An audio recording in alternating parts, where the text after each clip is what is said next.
നമസ്കാരം. അമേരിക്ക 1949 രൂപീകരിക്കപ്പെട്ട North Atlantic Treaty Organisation അഥവാ നെയ്റ്റോ അതിന്റെ 75ാമത് ഉച്ചകോടിയിലെത്തി നിൽക്കുമ്പോൾ രാഷ്ട്രീയ മാറ്റങ്ങൾ ഏറെയാണ്. സ്വീഡൻ എന്ന പുത്തൻ സുഹൃത്തിനെ സ്വാഗതം ചെയ്യുന്നതിനൊപ്പം റഷ്യയെയും ചൈനയെയും പ്രഖ്യാപിത ശത്രുക്കളായി വിലയിരുത്തിയത് വാർത്താലോകത്തെ സ്പന്ദനമായി. ഒപ്പം തന്നെ പ്രധാനമന്ത്രി നരേന്ദ്രമോദിയുടെ റഷ്യൻ സന്ദർശനത്തിൽ അമേരിക്കയുടെ അതൃപ്തി. അമേരിക്കയുമായ സഹകരണം മികച്ച രീതിയിൽ പുരോഗമിക്കവേ യുഎസിന്റെ കണ്ണിലെ കരടായ റഷ്യയിലേക്ക് മോദി പോയത് തങ്ങൾക്ക് അത്ര പിടിച്ചില്ലെന്ന് പറയാതെ പറയുകയും ചെയ്തു അവർ. റഷ്യയുടെ യുക്രൈൻ ആക്രമണത്തെ ഇന്ത്യ അപലപിക്കാത്തതും വിമർശന വിധേയമായി. യുക്രൈന് സമ്പൂർണ്ണ പിന്തുണ നേറ്റോ യോഗം വാഗ്ദാനം ചെയ്യുകയും ചെയ്തു. ജോ ബൈഡന് നാവുപിഴ പറ്റിയതും വലിയ ചർച്ചയായി.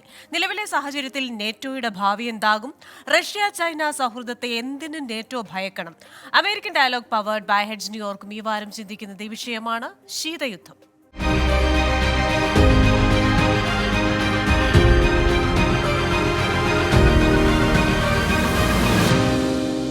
ഇന്നത്തെ എന്റെ അതിഥികൾ: ബ്രിസ്റ്റോൾ ബ്രാഡ്ലി സ്റ്റോക്കിന്റെ മുൻ മേയറും UK കോൺസർവേറ്റീവ് ഫെഡറേഷന്റെ എക്സിക്യൂട്ടീവ് കൗൺസിൽ അംഗവുമായ ടോം ആദിത്യ, റിപ്പബ്ലിക്കൻ പാർട്ടി അനുഭാവിയും സിനിമാ നിർമ്മാതാവും നിക്ഷേപകനുമായ Tom George Kollath, columnist Nirmal Abraham എന്നിവരാണ്. എല്ലാ അതിഥികൾക്കും എല്ലാ പ്രേക്ഷകർക്കും American dialogue powered by heads ന്യൂയോർക്കിന്റെ മറ്റൊരു എപ്പിസോഡിലേക്ക് സ്വാഗതം.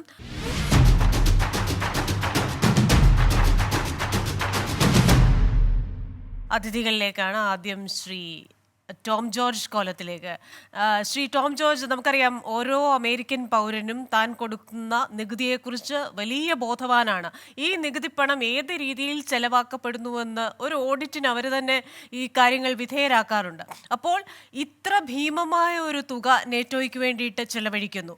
അതേസമയം തന്നെ അമേരിക്കയിൽ സാമ്പത്തിക പ്രശ്നമുണ്ട്, പ്രതിസന്ധിയുണ്ട്, ഇൻഫ്ലേഷൻ അടക്കം കൂടി നിൽക്കുന്നു, ചെലവ് കൂടുതലാണ്, അതിനനുസരിച്ച് വരുമാനം കൂടുന്നില്ല, ഇത്തരത്തിലുള്ള വിമർശനങ്ങളും വരുന്നു. ഈ ഘട്ടത്തിൽ ഇപ്പോഴത്തെ ഈ ഒരു അമേരിക്കൻ നയം അത് ഏത് രീതിയിലായിരിക്കും അമേരിക്കൻ പൗരന്മാർ കാണുക?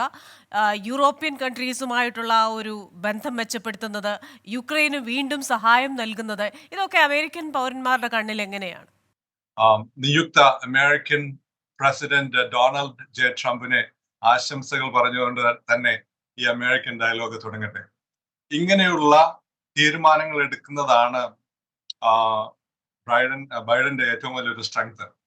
My personal opinion on this NATO decision to fund $42 billion to defeat Russia is totally ഒരു തെറ്റായ ഒരു തീരുമാനമായിട്ടാണ് എനിക്ക് കാണാൻ കഴിയുന്നത്. കാരണം നാറ്റോ അല്ലെങ്കിൽ international community should not encourage war or violence. I believe attacking a country and funding a country to attack for a war is a violation of sovereignty of a country. War is not a solution എന്ന് നമ്മൾ മനസ്സിലാക്കിയിട്ടുള്ളതാണ്. Israel, for example, Israel is a superpower country. Hamas is a small militant group. Did they surrender? No. NATO should set a table to have diplomatic dialogues. ഒരു വാർ വരുമ്പോൾ എത്ര കുഞ്ഞു കുട്ടികളാണ് മരിക്കുക, സ്ത്രീകളും അതുപോലെ ഇന്നസെന്റ് ആയിട്ടുള്ള മില്യൺസ് ഓഫ് സിറ്റിസൺസ്. അപ്പൊ അങ്ങനെ മരിച്ചു വീഴുമ്പോൾ അവർക്ക് ജീവിക്കാനൊന്നും ഒരു അവകാശമില്ലേ? അപ്പൊ ഇങ്ങനെ ഒരു റഷ്യ പറഞ്ഞു ദാറ്റ് ഈസ് ഓൾസോ റോങ്.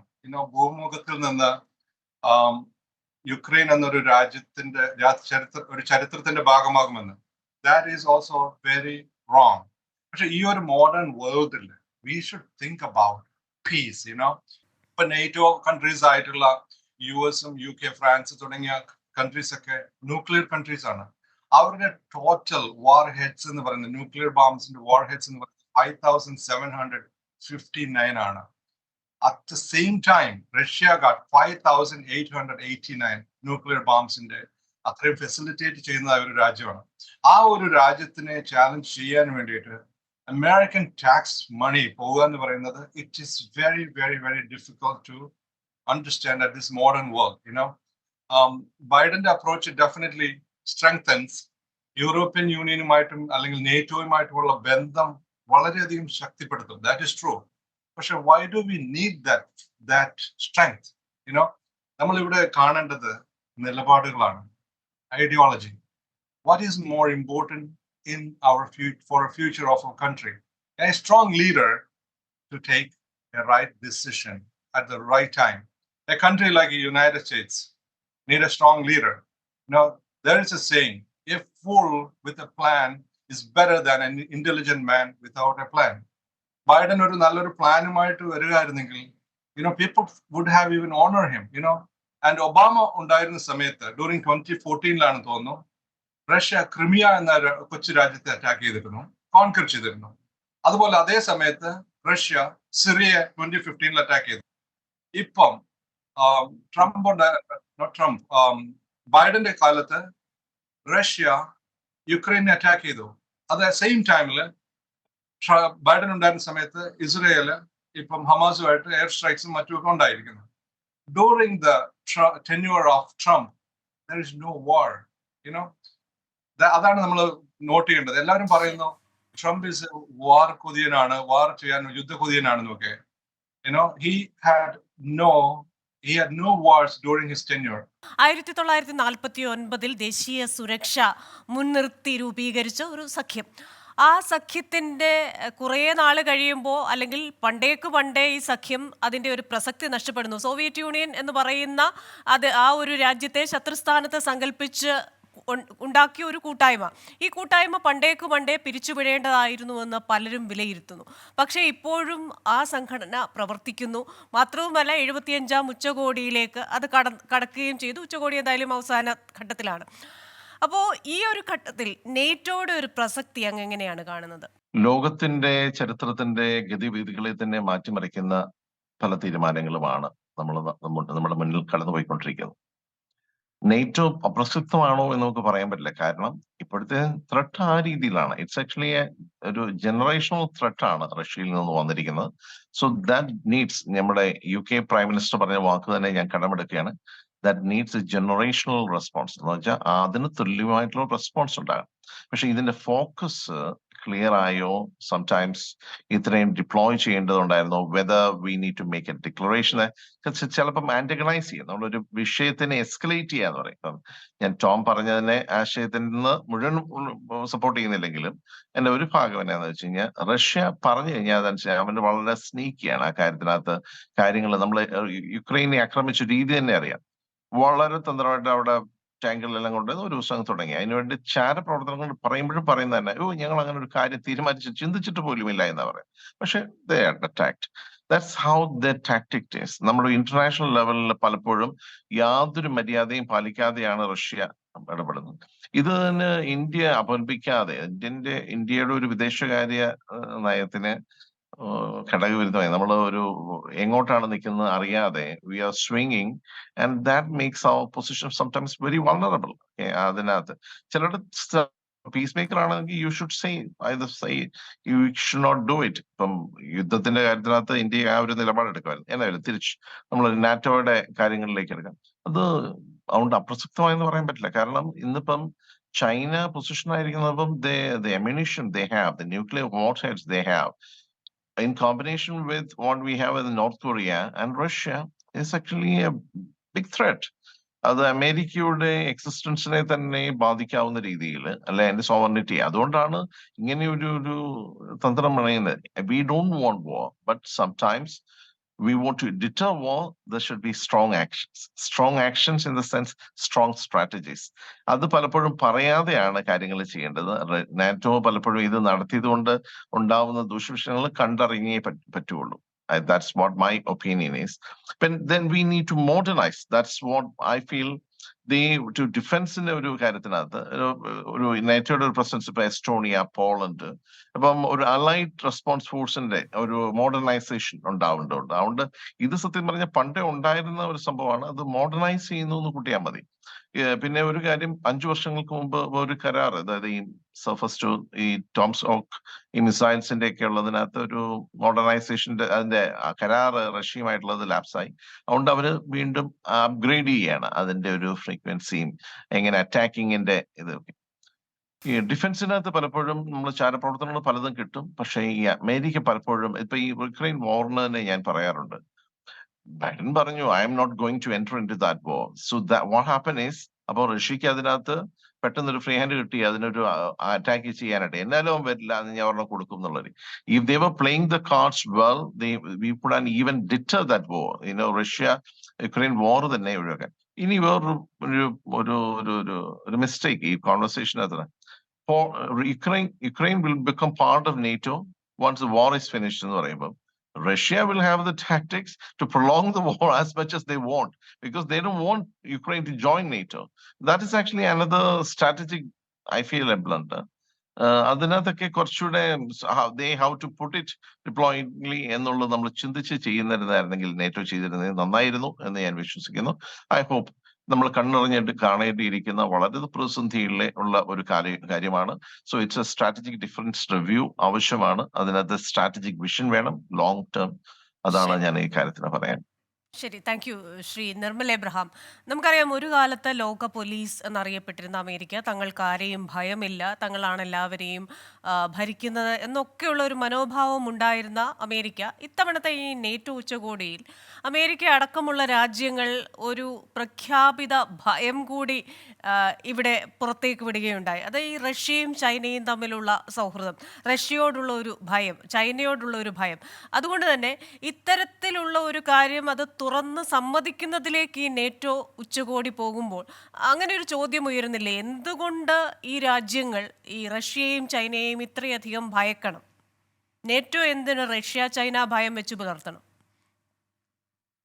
അതിന് കാരണം ഇപ്പം തുടങ്ങിയ സമയത്ത് താങ്കൾ പറഞ്ഞ പോലെ 12 മെമ്പർ സ്റ്റേറ്റ്സ് വെച്ച് ഇവർ തുടങ്ങിയപ്പോൾ 15 മെമ്പർ സ്റ്റേറ്റ്സ് വെച്ച് അന്നുണ്ടായിരുന്ന USSR. പക്ഷെ USSR ഇന്നില്ല. പക്ഷെ അതിന് പകരം ഇന്ന് ഐഡിയോളജിക്കലി മാത്രമല്ല ജിയോ പൊളിറ്റിക്കലി പോലും എതിരെ നിൽക്കുന്ന 2 പാർട്ടികളാണ് റഷ്യയും ചൈനയും. അവർ രണ്ടുപേരും തമ്മിലൊരു സിനർജി ഉണ്ട്. അത് വെസ്റ്റിനെ ബാധിക്കുന്നുണ്ട്. അതുകൊണ്ടാണ് ഇപ്പോൾ യുക്രൈൻ വാർ പോലും നമ്മൾ നേരത്തെ കണ്ടാണ് ചുരുക്കം ചില രാജ്യങ്ങൾ മാത്രമാണ് റഷ്യയെ എല്ലാ തരത്തിലും സപ്പോർട്ട് ചെയ്ത് അല്ലെങ്കിൽ വോട്ടിങ്ങിലൊക്കെ വന്നപ്പോഴത്തേക്ക് അബ്സ്റ്റെയിൻ ചെയ്തത്.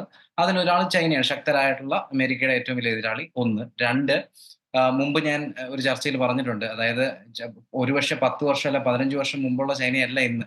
ഇപ്പൊ ഏറ്റവും വലിയ ആർമിയും ഏറ്റവും വലിയ നേവൽ ബേസും ഏറ്റവും കൂടുതൽ ഷിപ്സും എല്ലാം ഉള്ളത് ചൈനയ്ക്കാണ് അമേരിക്കയായിട്ട് കമ്പയർ ചെയ്യുമ്പോഴത്തേക്കും. കാര്യം ചെറിയ ഷിപ്പുകളാണെങ്കിൽ പോലും. സോ അതുകൊണ്ട് ചൈന വളർന്നിരിക്കുന്ന അമേരിക്കയെ സംബന്ധിച്ചിടത്തോളം ഞാൻ നേരത്തെ ശ്രീ ടോം ജോർജ് പറഞ്ഞ പോലെ വീക്ക് ആയിട്ടുള്ള ലീഡറുമാണ്. ഇപ്പം ട്രംപിന്റെ കാലഘട്ടത്തിൽ ഈവൻ നെയ്റ്റോയിലെ സമ്മിറ്റ് ഒരു വട്ടമേശയിലിരുന്ന് എല്ലാവരും വട്ടം കിറക്കുന്ന ഒരു വീഡിയോ വളരെ വൈറലായതാണ്. അതായത് അദ്ദേഹം കൃത്യമായിട്ട് പറഞ്ഞു, നമ്മളെല്ലാവരും ഒരു ക്ലബിൽ മെമ്പർഷിപ്പ് എടുത്ത് എല്ലാവരും കൊടുക്കുന്ന സബ്സ്ക്രിപ്ഷൻ ഒന്നല്ലേ. ഇവിടെ 2% GDPക്ക് ഏറെ അമേരിക്ക മുടക്കുമ്പോൾ നിങ്ങൾ എത്ര പേര് മുടക്കുന്നുണ്ടെന്ന് അദ്ദേഹം ചൂണ്ടി തന്നെ ചോദിച്ചു. അപ്പൊ അന്ന് എനിക്ക് തോന്നുന്നു 9 മെമ്പർ സ്റ്റേറ്റ്സ് മാത്രമാണ് മുടക്കിയിരുന്നത്. ഇന്നിപ്പോ 23 മെമ്പർ സ്റ്റേറ്റ്സ് മുടക്കുന്നുണ്ട് യുക്രൈൻ വാർ കാരണം. അപ്പം ഒരു സ്ട്രോങ് ലീഡറിന്റെ ആബ്സൻസ് അമേരിക്കയെ വീക്ക് ആക്കിയിട്ടുണ്ട്. അതേസമയം ചൈന കഴിഞ്ഞ 15 വർഷത്തിൽ വളരെയധികം വളർന്നിട്ടുണ്ട്. റഷ്യ ആയിട്ടുള്ള അലയൻസ് അത് തീർച്ചയായിട്ടും ഇവർക്ക് ഒരു ഇഷ്യൂ ആണ്. 2 തരത്തിലുള്ള ഇഷ്യൂ. അതായത് ഒന്ന്, ഇപ്പം റഷ്യ യുക്രൈൻ വാർ നമ്മൾ കണ്ടു. പക്ഷെ ജപ്പാന്റെ ഇന്റലിജൻസ് പുറത്തുവിട്ട വിവരം അനുസരിച്ച് ഇപ്പൊ റഷ്യയും ചൈനയും തമ്മിൽ സൗത്ത് ഈസ്റ്റ് ഏഷ്യയിൽ അവരുടെ ഒരു ജോയിന്റ് ആയിട്ടുള്ള നേവൽ എക്സസൈസ് നടക്കുന്നുണ്ട്. അത് ഒരുപക്ഷെ സൗത്ത് ഈസ്റ്റ് ഏഷ്യ ഉള്ള രാജ്യങ്ങൾക്ക് ഒരു ത്രെറ്റ് ആയേക്കും എന്നുള്ള ഇന്റലിജൻസ് റിപ്പോർട്ടും ഉണ്ട്. അതായത് ജപ്പാനെയും സൗത്ത് കൊറിയയെയും ഹോങ്കോങ്ങിനെയും തൈവാനെയും ഒക്കെ പ്രത്യേകിച്ച് ബാധിച്ചേക്കാവുന്ന രീതിയിലേക്ക് അവിടെ പ്രശ്നങ്ങൾ ഉണ്ടായാൽ ഒരു വശത്ത് ഈ പ്രശ്നവും മറുവശത്ത് റഷ്യക്ക് യുക്രൈൻ പ്രശ്നവും ഉള്ളപ്പോഴത്തേക്കും തീർച്ചയായിട്ടും പഴയ ഒരു കോൾഡ് വാർ കാലഘട്ടത്തിനെ നമുക്ക് ഒരുപക്ഷെ തോന്നിപ്പിക്കുന്ന രീതിയിൽ ഒരു ചേഞ്ച് അല്ലെങ്കിൽ ഒരു ത്രെറ്റ് ഉണ്ടായേക്കാം. അതാണ് ഇപ്പോഴത്തെ ഒരു അവസ്ഥ. അതുകൊണ്ടാണ് റഷ്യയും ചൈനയും ഒരുമിച്ച് ഇവരെ എതിർക്കുന്നത്. പണ്ടത്തെ USSR ഇല്ലാത്തതുകൊണ്ട് നേറ്റോ കണ്ടുപിടിച്ച എനിമി അതാണ്. പക്ഷെ ഇപ്പം ഈ മീറ്റിംഗ് തന്നെ നമ്മൾ ശ്രദ്ധിച്ചു കാണും. ജപ്പാനും അതേപോലെ തന്നെ ന്യൂസിലൻഡും ഓസ്ട്രേലിയയും സൗത്ത് കൊറിയയും ഒക്കെ പാർട്ട്ണർ മെമ്പേഴ്സ് പറഞ്ഞിട്ട് ചെന്നിട്ടുണ്ടായിരുന്നു മീറ്റിംഗിന്. അതിന് കാരണം എന്ന് വെച്ച് കഴിഞ്ഞാൽ അവർക്ക് നേറ്റോയിൽ ചേരാൻ പറ്റില്ല. എന്തെങ്കിലും നിവൃത്തി ഉണ്ടായിരുന്ന ഓസ്ട്രേലിയയും ജപ്പാനും ഒക്കെ നേറ്റോയിൽ ചേർന്നതന്നെ. പക്ഷെ അവരുടെ ആർട്ടിക്കിൾ 10 ക്ലോസ് അനുസരിച്ച് യൂറോപ്യൻ രാജ്യങ്ങൾക്ക് മാത്രമേ ഇപ്പൊ ചേരാൻ പറ്റുള്ളൂ. അതുകൊണ്ട് മാത്രമാണ് അവർ മാറി നിൽക്കുന്നത്. അല്ലെങ്കിൽ ഇവരൊക്കെ തന്നെ ജോയിൻ ചെയ്തേനെ. കാരണം ജപ്പാനും സൗത്ത് കൊറിയയൊക്കെ ത്രെറ്റ് ആയിട്ട് നിൽക്കുന്ന 2 രാജ്യങ്ങളാണ് സൗത്ത് ഈസ്റ്റ് ഏഷ്യയിലുള്ളത്. ഒന്ന് ഈ ചൈനയുണ്ട്, അതോടൊപ്പം തന്നെ നോർത്ത് കൊറിയ ഉണ്ട്. അവർക്ക് റഷ്യയുടെ സപ്പോർട്ടോടെ ആകുമ്പോഴത്തേക്കും തീർച്ചയായിട്ടും ഒരു ത്രെറ്റ് ആണ്. അതുകൊണ്ടാണ് അങ്ങനെ ഒരു ബാലൻസിൽ നിൽക്കുന്നത്.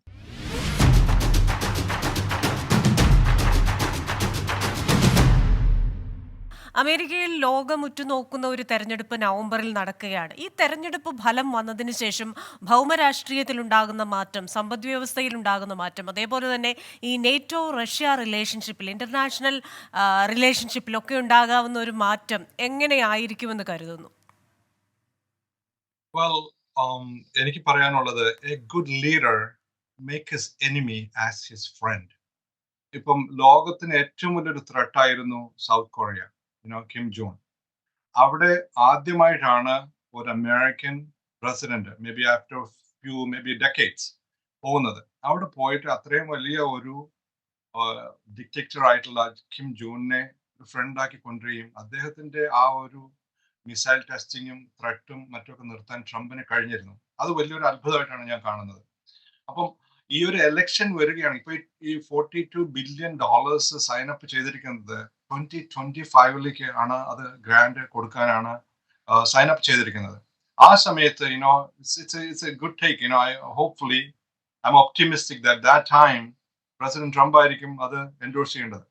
ആ സമയത്ത് ട്രംപ് അത് കൊടുക്കുമോ എന്നുള്ള കാര്യം സംശയമാണ്. കാരണം അതൊരു സീസൺഡ് ആയിട്ടുള്ള ഒരു പൊളിറ്റീഷ്യൻ അല്ല ട്രംപ് ആയതുകൊണ്ട് he definitely look into that numbers. And ഇപ്പം അമേരിക്കൻ ടാക്സ് പേയേഴ്സിന്റെ മണി എന്ന് പറയുന്നത് ഒരിക്കലും ട്രംപ് അങ്ങനെ ഒരു രീതിയിലും he never approached or spending billions of dollars for military aids and wars, and it is going to cause bloodshed. അതിനൊന്നും ഒരിക്കലും ട്രംപ് മുന്നോട്ട് ഇറങ്ങാത്ത ഒരു വ്യക്തിയാണ്. ഇപ്പൊ നമുക്ക് ഈ ഒരു നെയ്റ്റോയെ US സപ്പോർട്ട് ചെയ്തത് കൊണ്ട് ഡിപ്ലോമാറ്റിക് ആയിട്ടുള്ള സംസാരിക്കാനുള്ള ഒരു അവസരം നമുക്ക് നഷ്ടപ്പെട്ടിരിക്കുകയാണ്. എങ്കിലും ഇങ്ങനെ കോർപ്പറേറ്റ് വേൾഡിൽ പറയാറുണ്ട്, if you don't have a chair at the table, grab a chair then move to the table എന്നതുപോലെ ആരെങ്കിലും ഇനിഷ്യേറ്റീവ് എടുക്കുകയാണെങ്കിൽ, ഇപ്പം ഇന്ത്യയെ സംബന്ധിച്ചിടത്തോളം, ഇപ്പം ഇന്ത്യയുടെ ഒരു ലോങ് ടേം ആയിട്ടുള്ള ഒരു സുഹൃത്താണ് റഷ്യ. അപ്പൊ റഷ്യ ചെയ്ത തെറ്റാണെങ്കിൽ പോലും ഒരു ഫ്രണ്ടിനെ അങ്ങനെ ഡിനൈ ചെയ്യുന്നതും വളരെ ബുദ്ധിമുട്ടുള്ള ഒരു കാര്യമാണ്. ഇന്ത്യയെ സംബന്ധിച്ചിടത്തോളം what India stand, I really like it. That's way it should be. ഒരു നല്ല, ഇപ്പം China is A threat for the world community including India.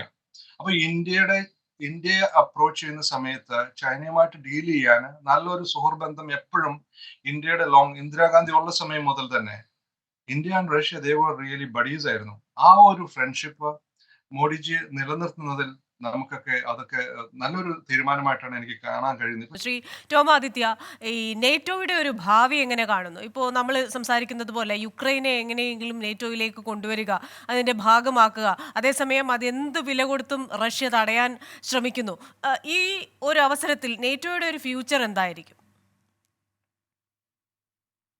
Nature തീർച്ചയായും ഐ തിങ്ക് നമ്മുടെ ഒരു നിർമ്മൽ പറഞ്ഞ പോലെ there's actually a lot of expansions, probabilities, because നേറ്റോയില് ഞാനിപ്പോ UK ഭാഗത്ത് നിന്ന് പറഞ്ഞു കഴിഞ്ഞാൽ നമ്മുടെ 3 ന്യൂക്ലിയർ പവേഴ്സ് ആണ് നേറ്റോയിലുള്ളത്: US, France and UK specifically അതിന്റെ പ്രത്യേകമായിട്ട് ഇതിന്റെ എല്ലാ ന്യൂക്ലിയർ ആർസണലും ഈ നേറ്റോയുടെ അലയൻസിന്റെ ഡിഫൻസിന് വേണ്ടി പർപ്പസ്ഫുള്ളി ഡിപ്ലോയ് ചെയ്തിരിക്കുകയാണ്.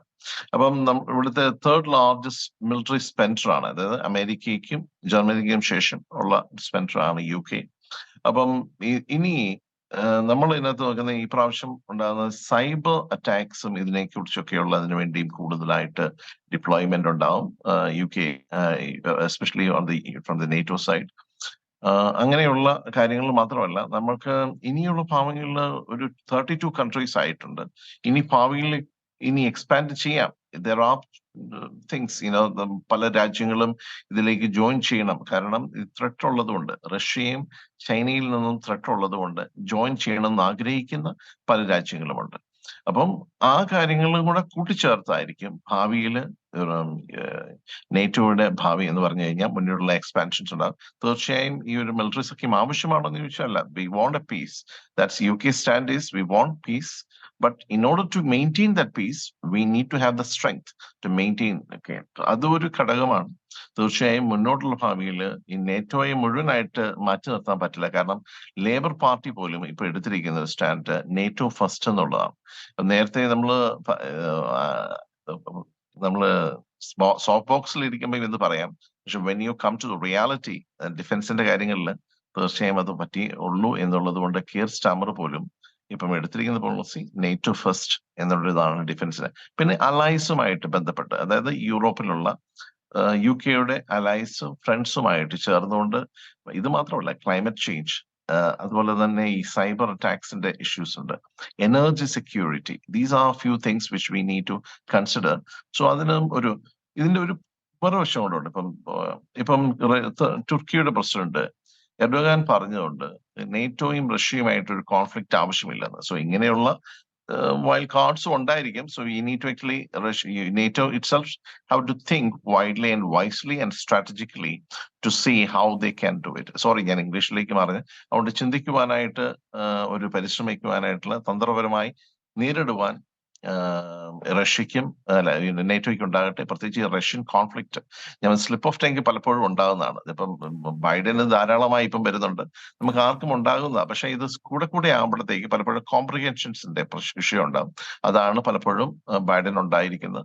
ലീഡർഷിപ്പ് സ്ട്രോങ് ആകുമ്പോൾ ഞാൻ അതിന് അമേരിക്കയുടെ ആയാലും ശരി, UK ആയാലും ശരി, സമാധാനം ആഗ്രഹിക്കുകയും മനുഷ്യന്റെ മുഴുവന്റെ മാനവരാശിയുടെയും ലോകത്തിന്റെയും സമാധാനം മുഴുവനായിട്ട് പ്രാർത്ഥിക്കുകയും ചെയ്യുന്ന നേതാക്കന്മാരുണ്ടെങ്കിലേ സമാധാനം പൂർണ്ണമാവുകയുള്ളൂ. അതിനുവേണ്ടി അങ്ങനെയുള്ള ആൾക്കാർ ഒത്തുചേരുകയും ചെയ്യണം. അതാണ് നേറ്റോയുടെ ആയിട്ട്. ശരി, എന്തായാലും അത്തരത്തിലൊരു പ്രതീക്ഷ നമുക്ക് വെച്ചു പുലർത്താം. ശ്രീ നിർമ്മൽ എബ്രഹാം, ഈ വാഷിംഗ്ടൺ DC-യിലെ നേറ്റോയുടെ ഉച്ചകോടി പൊടിപിടിക്കുമ്പോഴാണ് യാതൊരു കൂസലുമില്ലാതെ റഷ്യയിലേക്ക് നരേന്ദ്രമോദി പോയത്.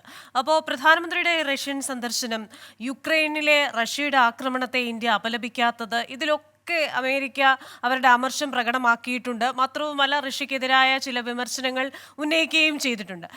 അതേപോലെ തന്നെ ഇന്ത്യയുടെ ഭാഗത്തു നിന്നും ആ നടപടി അവർക്ക് ഇഷ്ടപ്പെട്ടില്ല എന്ന് വ്യക്തമാക്കുകയും ചെയ്തു. നാറ്റോയുടെയും ഒരു പൊതു മനോഭാവവും അങ്ങനെ തന്നെയാണ്.